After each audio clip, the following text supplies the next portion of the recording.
obviously a great performance for you guys against the fifth-ranked team in the country. Kind of fell a little flat in the second half, but you have to be pretty proud of the performance, at least to hold there with the fifth-ranked team. I don't think we fell flat. I think that momentum, this game is a lot about momentum, and we had it going our way in the first half. In the second half, we get that 4th and 1. I'm not saying we win, but we're in a lot better position than we were after that. And then you could see them get some momentum. We told our guys at halftime, hey, they're the number 5 team in the country for a reason. They've been in these situations. They're going to come out. They're going to keep swinging. We have to keep swinging. We're going to have to take some of their punches because they're going to make some plays. And when they make plays, we just got to be ready to counterpunch. And we weren't successful in the 4th and 1. We still on that drive had them 3rd and long and 2nd and long times, and missed a couple tackles. They made some plays. They go down and score a touchdown. And kickoff goes out of bounds. We think we got the ball at the 35-yard line, and we get a stupid penalty. We talked about we can't kill ourselves. We can't shoot ourselves in the foot. That's a 15-yard penalty, which was just stupid. Next play we fumble. They get the ball at the 20-yard line. Now momentum was really swung on their side. Our defense just sat down, and now they're back up. You get out there, and the quarterback's a damn good football player. He's what made him.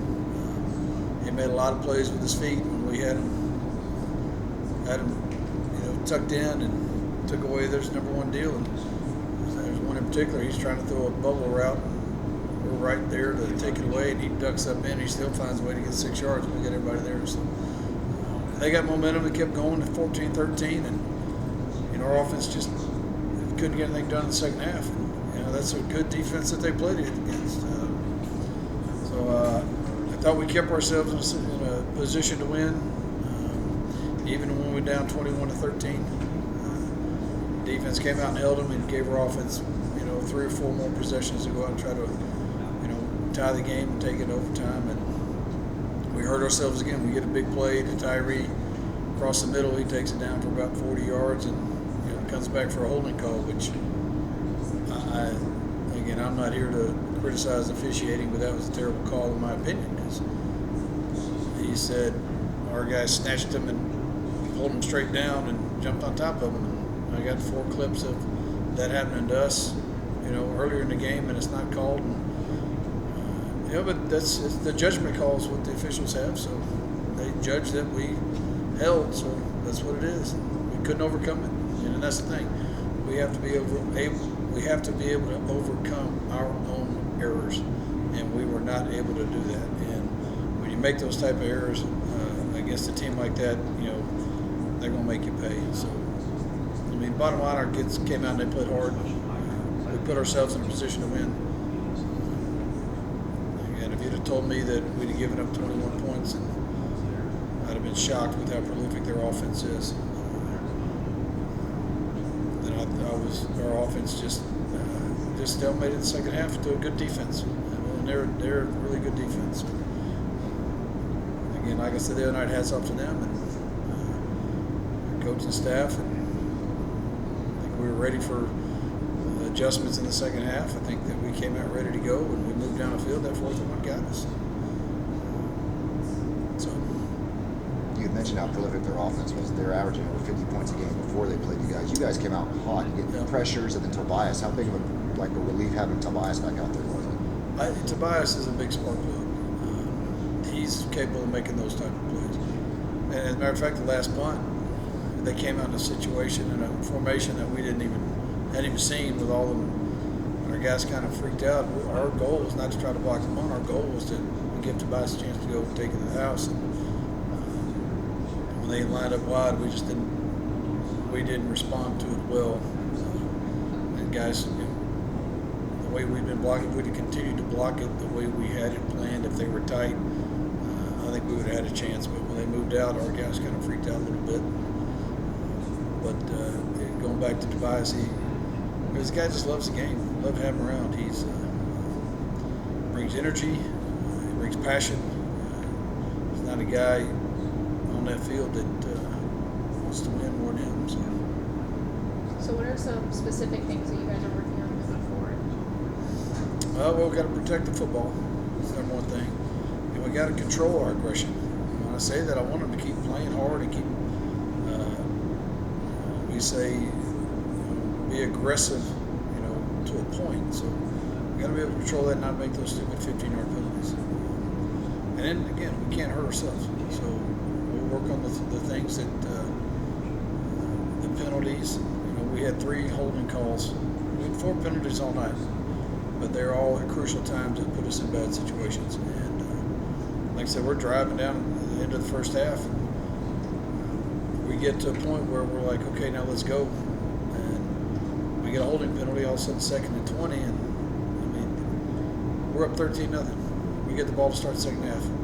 I'm not going to press the issue and make a stupid mistake and put them back in the game right before halftime. So 2nd and 20, I think you press a little bit in a 2-minute situation, and so we chose to go in at halftime up 13-0, knowing we're getting the ball and hopefully take it down and score again. So we'll work on those type of situations again, and how they can hurt you. Now you got to be perfect. It's again, we hurt ourselves in critical situations, which is not. It's what we need to fix. So again, we'll go over it. We'll work on it.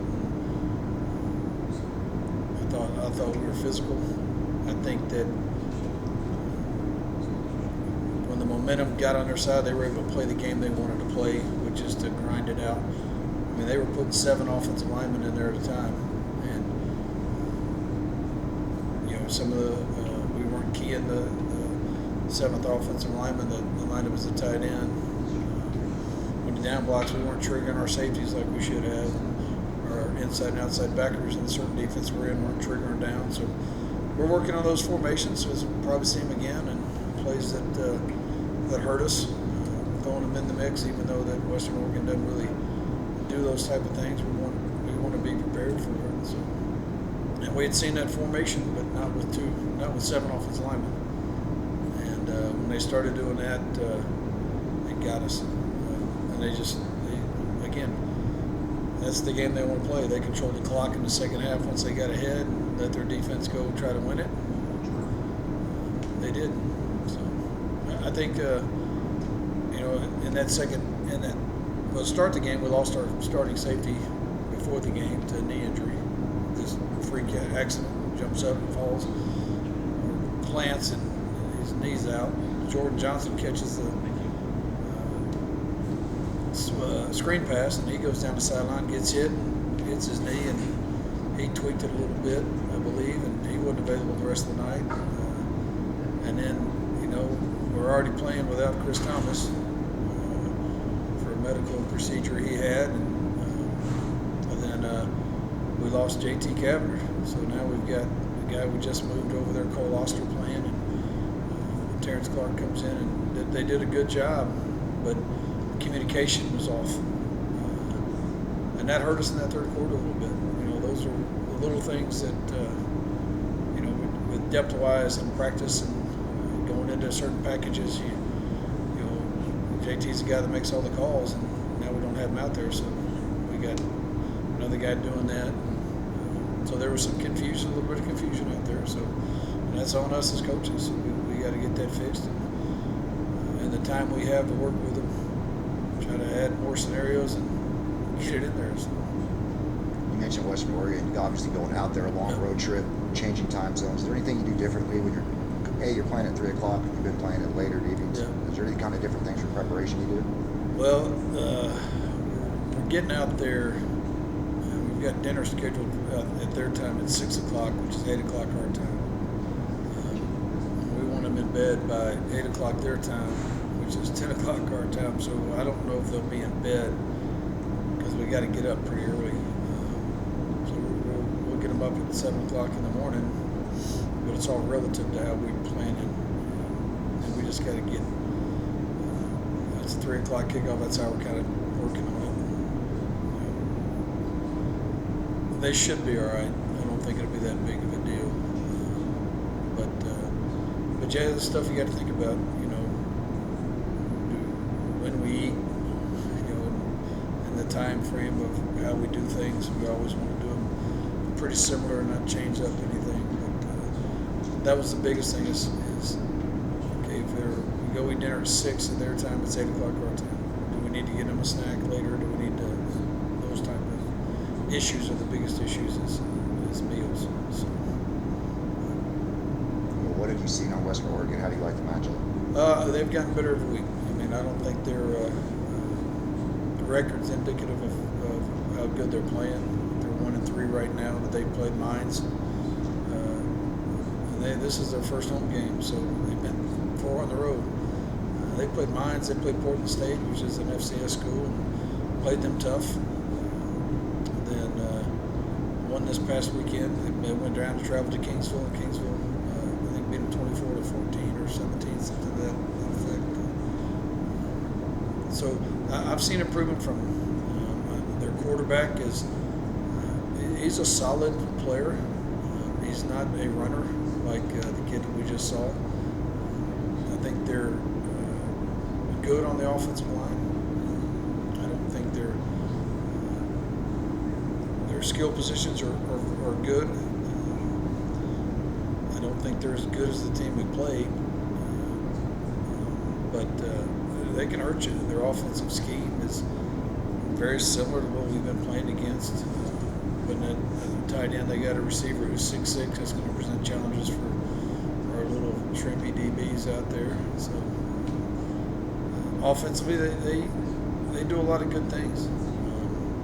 They've just played some teams that have done a lot of things against them better. Defensively, they're athletic and run around. So we got our hands full. And like I said, going up there and playing on the road, first time in Oregon, I think that West Texas has been to Oregon. And then, their first home game, there's going to be a lot of excitement up there at Monmouth. So we need to be ready to go, but we need to take care of our things. We need to fix our problems. I think if we fix our problems, we go up there and possibly bring back a win.